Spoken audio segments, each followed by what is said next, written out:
অপরাহ্ন হয়ে গেছে, শুভ অপরাহ্ন। প্রথমত অবশ্যই আপনাদেরকে সকলকে অভিনন্দন যারা আজকে আনুষ্ঠানিকভাবে ডিগ্রি লাভ করেছে। যে কজন গোল্ড মেডেলিস্ট আমাদের হাত থেকে পুরস্কার নিলেন প্রত্যেককেই জিজ্ঞেস করলাম এবং প্রত্যেককেই মোটামুটি বেশ ভালো ভালো চাকরিতে ঢুকে গেছেন। তার মানে হচ্ছে যে আপনাদের এখান থেকে পাশ করে বের হওয়াটা সার্থক হয়েছে, চাকরির জন্য আপনাদেরকে বসে থাকতে হয়নি।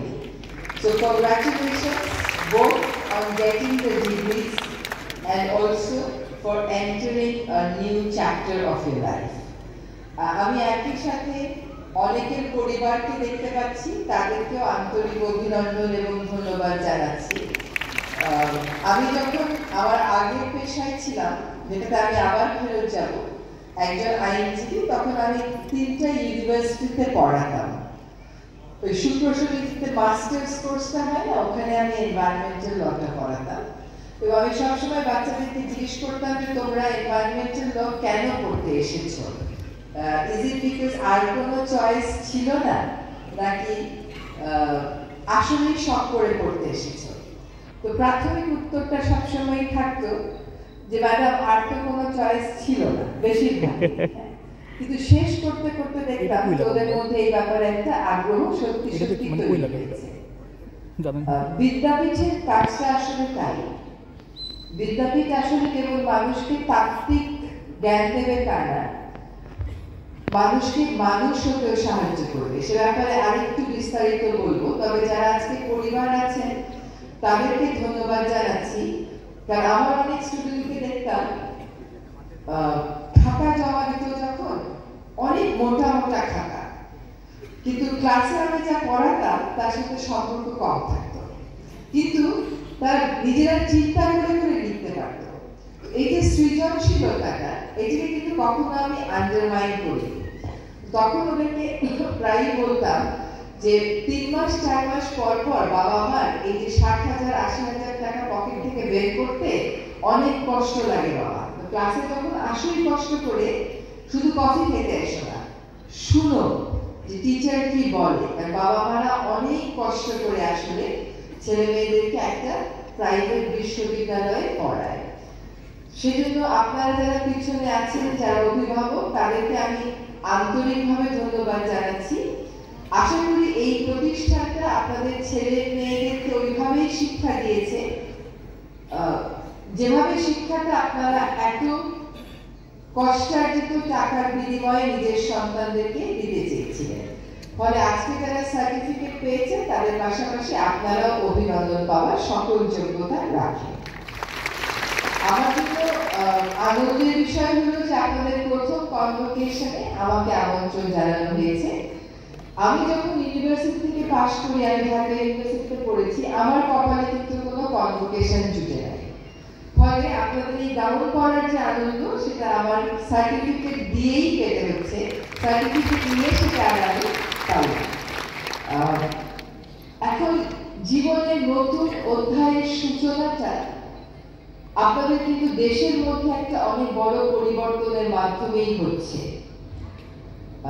আমি নিশ্চিত যে আপনাদের এখানকার ইউনিভার্সিটির অনেকেই, হয়তো আপনারা যারা আজকে ডিগ্রি পেলেন তারা, কিন্তু ইউনিভার্সিটির অনেকেই দেশ বদলানোর একটা অনেক বড় স্বপ্ন নিয়ে জুলাই আগস্টের অভ্যুত্থানে অংশগ্রহণ করেছেন। আপনাদের মধ্যে অনেকে আহত হয়েছেন। আমি আশা করি যে শুধুমাত্র আহতের মধ্যেই আপনাদের সংখ্যাটা সীমাবদ্ধ ছিল, এর চেয়ে খারাপ কিছু আমি ভাবতে পারি না। কিন্তু এই যে আপনাদের জীবনের নতুন অধ্যায় এবং দেশের একটা নতুন যাত্রা, এইখানে আসলে আমরা কি করতে পারি? ফেসবুক পোস্ট আর সোশ্যাল মিডিয়ায় পোস্ট বাদেও কিন্তু দেশ নিয়ে, সমাজ নিয়ে অনেক কিছু করা যায় এবং আপনাদের কাছেই আমাদের প্রত্যাশাটা।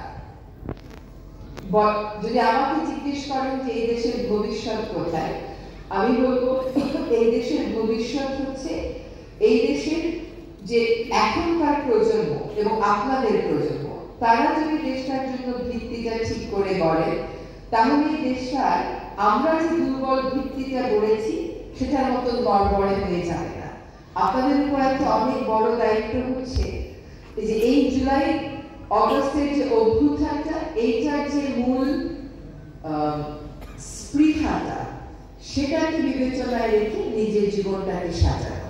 আমি এই দেশের একজন নাগরিক হিসাবে সম্মান পেতে চাই, আমি এই দেশের একজন সম্মানিত নাগরিক হতে চাই। সম্মানিত নাগরিক এমনি এমনি হওয়া যায় না, তাই কাজ করতে হয়। আপনি যদি গড্ডালিকা প্রবাহে গা ভাসিয়ে দেন, তাহলে আমরা যেটা করছিলাম আপনিও কিন্তু সেরকমই হয়ে যাচ্ছে। কিন্তু জুলাই আগস্ট সেটা চায়নি, তারা একটা পরিবর্তিত বাংলাদেশ চেয়েছে। এই পরিবর্তিত বাংলাদেশের সেবা চাইতে গেলে হয়রানির শিকার হতে হবে না। যেমন রেজিস্ট্রি অফিসে যাবেন, আপনার একটা সার্টিফিকেট দিবে, ওই সার্টিফিকেটের জন্য 3 দিন 3 বার আপনাকে ঘুরাবে 3টা কাগজে। সেটা না চেয়ে একবারই আপনার কাগজটা দিবে। কমান্ডটা এত ক্লিয়ার থাকবে যে আপনি ওইটা ফলো করে যাবেন, আপনার কাগজটা দিয়ে দিবেন। বা আপনি যাবেন না, আপনি অনলাইনে পেয়ে যাবেন। পরিবর্তিত বাংলাদেশ এমন হবে যেখানে আমরা দেখব যে দরিদ্র বলে কাউকে চিকিৎসা সেবা থেকে বঞ্চিত করা হচ্ছে না। দরিদ্র বাংলাদেশ, পরিবর্তিত বাংলাদেশ আমরা এমন দেখব যেখানে শিক্ষা মানুষের সার্টিফিকেটের বিষয় হয় না, এটা মানুষের প্র্যাকটিসের বিষয় হয়। এটা আমার অস্থি পর্যায়ে আসবে। যেমন আজকে যখন আপনাদের অনুষ্ঠানে আমি আসলাম, আমাকে বলা হলো যে আজকের বক্তব্যটা বাংলায় দিলে ভালো, কারণ ফেব্রুয়ারি মাস, গতকালই আমরা 21শে ফেব্রুয়ারি উদযাপন করেছি। আপনাদের এখানে আমি প্রথমে হ্যাঁ বলে পরে না বলবার চেষ্টা করেছিলাম। তার একটা কারণ হচ্ছে যে আজকে আমার মেয়ের জন্মদিন, ওদেরকে তো কখনো সময় দেওয়া হয় না। ভেবেছিলাম যে আজকে যদি একটু সময় দিতে পারি, তো সেটা পরে আবার চিন্তা করলাম যে ওকে তো বাসায় যা বলার বলি, আপনাদের সামনেও একটু কথা বলে যাই, এই সুযোগটা হাতছাড়া করাটা ঠিক হবে না। সেই জন্য আসলাম এটা ভেবে যে আমরা আসলে কি চাই আপনাদের কাছ থেকে। পরিবর্তিত বাংলাদেশ সবাই চাই, কিন্তু নিজেরা কেউ পরিবর্তিত হবো না। সরকার কেন এটা করে না, সরকার কেন ওটা করে না। আপনি যদি অন্যায়কে প্রশ্রয় দেন, তাহলে সরকার কেন অন্যায় পরিবর্তন করে না, এটা আশা করে কোনো লাভ হবে না। আপনাকেও দাঁড়াতে হবে অন্যায়ের মুখোমুখি। আমরা কিন্তু আমাদের জীবনে সরকারের অংশ যখন ছিলাম না, তখন অন্যায়ের মুখোমুখি দাঁড়িয়েছি। কিন্তু একটা দেশে যখন অন্যায় অনেক গভীরে চলে যায়, তখন যখন আমরা বলি যে আমরা দেশটাকে পরিবর্তন করতে চাই, আমরা সংস্কার করতে চাই, সকলেই মনে রাখবেন এইটা একটা প্রসেস এবং আপনি এই প্রসেসের একটা পার্ট। আপনি যদি আপনার অংশটুকু না করেন, অন্য কেউ এসে আপনার দেশ পরিবর্তন করে দিয়ে যাবে, এইটা কিন্তু কখনো আশা করাটা ঠিক না। ছোট্ট একটা উদাহরণ দিই, বাংলাদেশে একটু ইলেকট্রিসিটি চলে গেলে আমরা বলি লোডশেডিং হচ্ছে, সরকার ইলেকট্রিসিটি সাপ্লাই দিতে পারছে না, বলি না? সরকারের দোষ, যে সরকারই হোক না কেন। এখন আমরা যে বাস্তবতায় আছি, গত 15 বছরে লিগ্যাসি আমরা আমাদের শোল্ডারে এসেছে, ওইটার জন্য আমরা মোটেও দায়ী ছিলাম না। কিন্তু দেখেন, আপনারা আজকে দুপুর 12টা 20-এ বসে আছেন প্রচন্ড রোদের মধ্যে, এতগুলো বাতি আর এসি ছেড়ে, যেখানে এই ওয়েদারে আপনার এসি ছাড়ারই দরকার নেই, সর্বোচ্চ 2টা বা 4টা ফ্যান ছাড়া দরকার হতে পারে, কারণ অনেক মানুষ।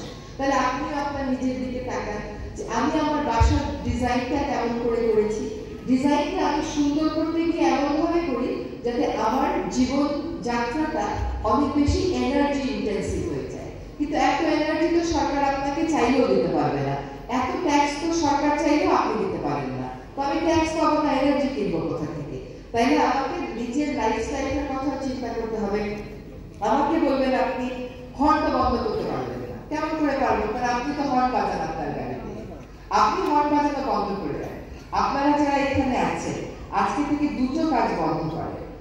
একটা কাজ হচ্ছে নিজের ড্রাইভারকে বলবেন হর্ন না বাজান। ড্রাইভার তখন আপনাকে বলবে হর্ন না বাজিয়ে গাড়ি চালানো সম্ভব না। ও কিন্তু ক্যান্টনমেন্টে গাড়ি চালাতে পারে হর্ন না বাজিয়ে, ক্যান্টনমেন্ট থেকে বের হলেই ওর হর্ন বাজানোর প্রয়োজন পড়ে। আর একটা যুক্তি হচ্ছে ওর যে রিক্সা এসে পড়ে, মানুষ এসে পড়ে, এটা ফেলে দেওয়া যাচ্ছে না।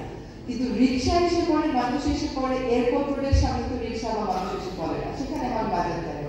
পার্লামেন্ট ভবনের সামনে মানিক মিয়াতে তো রিক্সা আর মানুষ এসে পড়ে, সেখানে হর্ন বাজাতে হবে। এটা অভ্যাসের ব্যাপার। আপনার আমার মনোজগৎটা এরকম হয়ে গেছে, দেশের ভাবেই চলতো, দেশের ভাবেই চলবে, আমাকে এটার সাথে কেটার করে চলতে হবে। এইটা করলে কিন্তু কোনো সংস্কার আসবে না। আপনার নিজের জায়গা থেকে আপনাকে পরিবর্তন হতে হবে। এই যে আমরা মন্ত্রণালয় চালাই, সারাটা দিন শুধু তদবির আর তদবির আর তদবির, তার কারণ একটা আছে। তদবির বাজদেরকে সবসময় দোষ দিই না, কারণটা কি সিস্টেমটা তো ডেলিভার করে না। সরকার, আপনি একটা হাসপাতালে যাবেন, পাবলিক হাসপাতাল, আপনি একটা আইসিইউ বেড চাইবেন, বেড না, যে আমি ফোন করবো বেড জোগাড় হয়ে যাবে। তো সিস্টেমটা যখন ফাংশন করে তখন আপনার আমার কাছে তো আসতে হবে না। আর সিস্টেমটা ততক্ষণ ফাংশন করবে না যতক্ষণ আপনি জবাব না চাচ্ছেন তাদের কাছে। For the system to be functional, you have to ask them questions. আগে আপনার পার্টটা করতে হবে। দ্বিতীয় যে কাজটা করবে সেটা হচ্ছে পলিথিন শপিং ব্যাগটা হাতে নেবেন না, বাসা থেকে একটা ব্যাগ করে দোকানে যাবেন। শুনেন, বিকল্পের কথা বলবেন না। আপনার বাবা কিসে বাজার করতো? আপনার বাসায় একটা পাটের বা চটের ব্যাগ অবশ্যই থাকবে। আপনি চাল কিনেন না, যখন আপনি 10 কেজি চাল কিনেন তখন আপনি একটা চটের ব্যাগ বা পাটের ব্যাগ পান, সেটা নিয়ে যাবেন। আপনার বাসায় পুরোনো শাড়ি ফেলে দেন, থেকে একটু ব্যাগ বানাবেন, এটা আপনার দায়িত্ব। সরকার দাঁড়িয়ে দাঁড়িয়ে ঘুরে ঘুরে তরকারি এলাকে বলতে পারবে না যে পলিথিন শপিং ব্যাগ তোমরা দিও না। আপনার এই দায়িত্বটা নিতে হবে। একটা কথা আছে ইংরেজিতে, কথাটা হচ্ছে ইট tax a village to raise a child. একটা বাচ্চাকে কেবল বাবা আর মা বড় করে ফেলতে পারে না। একটা বাবার খালা খালু লাগে, ফুপা ফুপু লাগে, দাদা দাদি লাগে, নানা নানি লাগে, এবং একটা গ্রামও লাগে। পুরো সমাজটা যেরকম, আমার সন্তানও তো সেরকম হবে। আরেকটা ছোট্ট গল্প করি। আমি একবার আমার বাচ্চাকে স্কুলে আনতে যাওয়ার সময় হয় না, কারণ একদিন গিয়েছি, তো শুনি যে একজন গল্প করছে যে উনি টিফিন দিয়ে দেয়, ওনার বাচ্চা পুরো টিফিন খেয়ে নেয়। তাতে উনি খুব খুশি যে বাচ্চা পুরো টিফিন খায়। তারপর ওনার গল্পটার শেষাংশ হচ্ছে যে পরে উনি আবিষ্কার করলেন যে বাচ্চা আসলে পুরো টিফিন খায় না। সে মাকে বাসায় গিয়ে বলতো বেশি করে দাও, আর মা বেশি করে দেয়, আর বাচ্চা বেশি করে খেয়ে ফেলে, মা খুব খুশি। আবিষ্কারটা হলো যে বাচ্চা আসলে নিজে পুরো টিফিনটা খায় না, সে তার বন্ধুদেরকে দেয়। তো মায়ের কথা হলো, আমি এত কষ্ট করে এতগুলো টিফিন বানাই আর ও সবাইকে দিয়ে খায়, আমি ভাবি এখন আর অত টিফিন বানাই। এই জন্যই হচ্ছে we talk about a village. Social orderটা কেমন? সোশ্যাল অর্ডার যেমন হবে আমার বাচ্চাও সেরকম হবে। আমার বাচ্চা সবসময় শিখবে যে আমার ঢাকা শহরে একটা প্লট লাগবে, একটা ফ্ল্যাট লাগবে, একটা গাড়ি লাগবে। Is this the definition of life? এটাই কি জীবনের ডেফিনেশন? সকলে কি লন্ডন শহরে থাকে? থাকে না। আশেপাশের এলাকা থেকে ট্রেনে করে, বাসে করে এসে চাকরি করে আবার চলে যায়। আমরা সেরকম একটা সমাজের দাবি করি যেরকম সমাজের সকলকে গাড়ি নিয়ে বেরোয়, রাস্তায় 1 ঘন্টা জায়গা আটকাতে হবে না। আমরা বলি পাবলিক ট্রান্সপোর্টেশনটা ফিক্স করে দেন, আমরা পাবলিক ট্রান্সপোর্টেশন এভেইল করবো। 30টা মানুষ 30টা গাড়ি নিয়ে বের হলে যে পরিমাণ জ্বালানি এবং ট্রাফিকের সমস্যা হবে, 30 জন মানুষ একটা বাসে গেলে কিন্তু দেখেন সমস্যা 30-এর 1 ভাগ হয়ে যায়। তাহলে আমাকেও আমার সমাজটাকে চিন্তা করতে হবে। আমরা যেরকম জীবন গড়ে দিয়ে গেছি, আপনারা যদি একই লাইন ফলো করেন তাহলে একদম ভবিষ্যৎ, কিন্তু আপনারা একই লাইন ফলো করবেন না। যদি তাই করতেন তাহলে জুলাই আগস্টের গণ-অভ্যুত্থান আপনাদের হাত দিয়ে আসতো না। আপনাদের প্রজন্ম যে গণ-অভ্যুত্থান ঘটাতে পারে, সে জনজীবনে পরিবর্তনও ঘটাতে পারে। সেই জায়গা থেকে নিজেকে চিন্তা করতে হবে যে কেমন দেশ আমি চাই এবং সেই দেশটার জন্য আমি কিভাবে কাজ করছি। আমরা যদি ইউনিভার্সিটিগুলোতে বাচ্চাদেরকে মূল্যবোধগুলোর কথা বলি এবং মূল্যবোধগুলো চর্চা করতে সাহায্য করি, তাহলে বাচ্চারা কিন্তু ওই নেতৃত্বটা নিতে পারবে। একটা, আপনারা যেমন ইউনিভার্সিটি দেখেছেন, আমি স্কলার্সের কথা বলছি না, দেখেন আমাদের দেশের সকলেরই স্বপ্ন থাকে ঢাকা বিশ্ববিদ্যালয়ে ভর্তি হবে, সকলেরই স্বপ্ন থাকে বুয়েটে ভর্তি হবে, সকলেরই স্বপ্ন থাকে ঢাকা মেডিকেলে, সলিমুল্লাহ মেডিকেলে ভর্তি হবে, কিন্তু সেইখানে ছাত্ররা নির্যাতনের শিকার হয়। তারপর যখন তারা ভিসির কাছে যায়, প্রক্টরের কাছে যায়, তখন তারা প্রতিকার পায় না। এই যে প্রতিকারহীনতা দিনের পর দিন, বছরের পর বছর, এটা কিন্তু আমরা মেনে নিয়েছি। কিন্তু এই জুলাই আর আগস্টে ওরা দাঁড়িয়ে গেল, ওরা বললো আর এই অত্যাচারটা মানব না। এবং যখন দাঁড়িয়ে গেল তখন সাংস্কৃতিক একটা নাড়া পড়ে গেল এবং দেশের সব মানুষই বলবো যে আমি সম্মানিত নাগরিক হিসেবে বাঁচতে চাই, আমি সম্মানের সাথে ঢাকা বিশ্ববিদ্যালয়ে পড়তে চাই, আমি কারো হুকুমে উঠবো আর বসবো না। এই যে মূল্যবোধগুলো আমাদের মধ্যে আসে, কেমন করে আসবে বলেন? যদি দেখা যায় যে আপনি প্রক্টর সাহেবের কাছে যাচ্ছেন, ভিসির কাছে যাচ্ছেন, এবং তারা আপনাকে শেল্টার না দিয়ে উল্টো আপনি একটা রোষের মধ্যে পড়েন ভিন্নমত জন্য সেটা আয়োজন করে দিচ্ছে, তাহলে কিন্তু পরিবর্তন আসবে না। পরিবর্তন তখনই আসলো যখন ওই ব্যবস্থার বিরুদ্ধে আপনারা দাঁড়িয়ে গেলেন এবং দাঁড়িয়ে গিয়ে বললেন যে আমরা এই অত্যাচারটা আর মানব না। সেখানে আমাদেরকে সকল জায়গাতেই কিন্তু এখন দাঁড়িয়ে যেতে হবে। যার যার কাজটা শেষে করতে হবে। নিজের আপনার সম্মানবোধ, আপনি ডিগ্রি পেয়েছেন কি আমরা দিয়েছি, নাকি আপনি পেয়ে কষ্ট করে পাস করেছেন বলে আমরা সার্টিফিকেটটা দিয়েছি, সেরকম ভাবে দেশটা করতে হলেও আপনার কাজটুকু আপনাকে করতে হবে। কারো একটা অন্যায় দেখে যদি ভেবে নেন যে এইভাবেই চলবে, আমাকে এর সাথে খাপ খাইয়ে চলতে হবে, অন্যায় আর কোনোদিন কোনো বিচার হবে না। সেখান থেকে আমাদেরকে অবশ্যই উঠে আসতে হবে।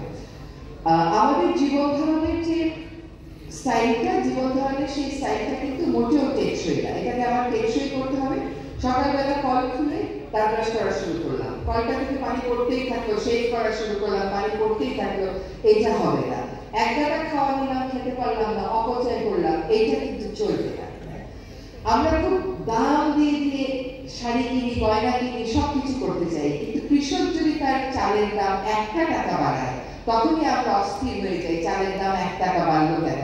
কৃষককেও তো তার জীবন ধরনের জীবনযাত্রার মানটা উন্নয়ন করতে হবে। আপনি কি খাচ্ছেন এটা আপনাকে চিন্তা করতে হবে। শুধুমাত্র ব্যাংকে যদি টাকা জমাই আর আমি বিষযুক্ত খাবার খাই, তাহলে কিন্তু ওই জমানো টাকা দিয়ে পরে দিয়ে আমার রোগের চিকিৎসা করতে হবে। তাই প্রথম থেকে আমাকে চিন্তা করতে হবে কি ধরনের জীবন আমি চাই। আমরা সবাই যদি উন্নত বিশ্বের নাগরিকদের মতন হয়ে যেতে চাই, ওই ভোগবাদে জড়িয়ে যাই, তাহলে কিন্তু এটা কোনো সময় টেকসই হবে না। তার অর্থ কি এই যে আমার বাসায় একটা টিভি থাকবে না?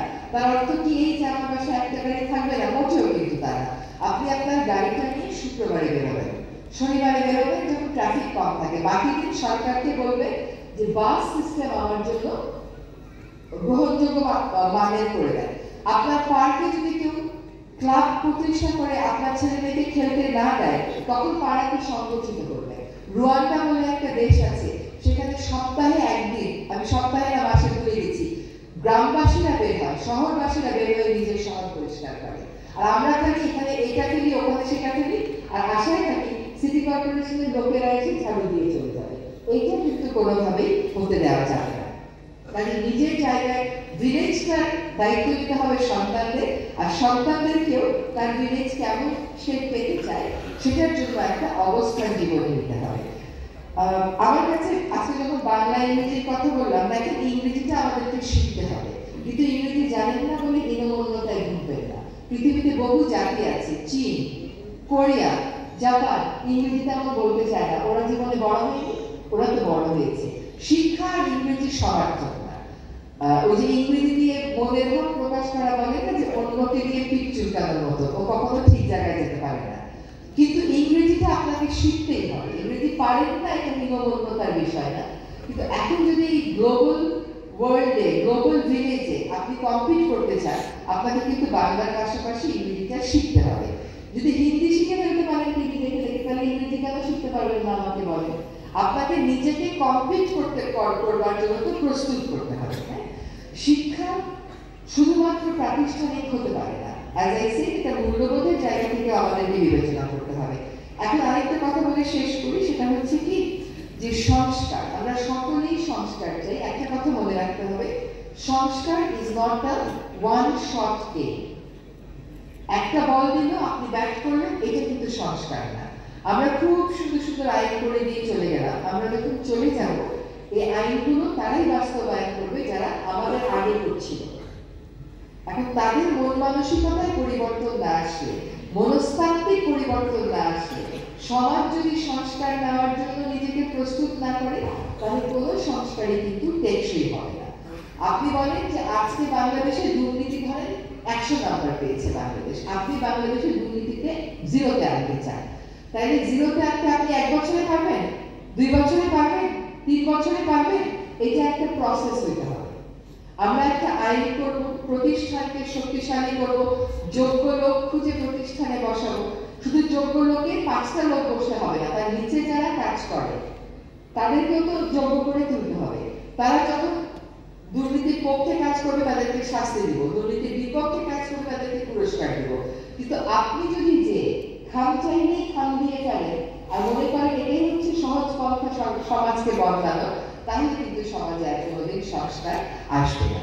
কাজে আমাদের কথা হচ্ছে যে আমরা শিক্ষিত হয়েছি বটে, আমাদের এখন সবচেয়ে জরুরি হচ্ছে মানবিক হওয়া, সবচেয়ে জরুরি হচ্ছে নিজের সম্মানটা নাগরিক হিসাবে রাষ্ট্রের কাছে দাবি করা এবং নিজে যাতে